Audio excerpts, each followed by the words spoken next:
मी बादल राऊत, भारतीय जनता युवा मोर्चा नागपूर शहराचा अध्यक्ष.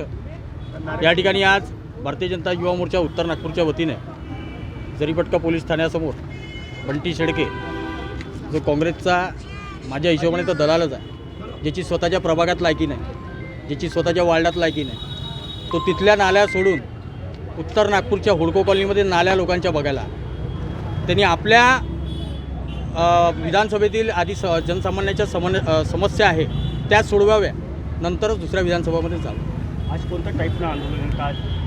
आंदोलन म्हणजे आमच्या सन्माननीय प्रदेशाध्यक्षाबद्दल जे बेताल वक्तव्य या बंटी शेळकेंनी केलं आहे, याबद्दल भारतीय जनता युवा मोर्चात त्याचं पोस्टर जाळून त्या ठिकाणी आज त्याचा निषेध नोंदवलेला आहे. यापुढं जर त्यांनी असं बेताल वक्तव्य केलं तर भारतीय जनता युवा मोर्चा बंटी शेळकेला त्याच्या स्टाईलमध्ये उत्तर देईल.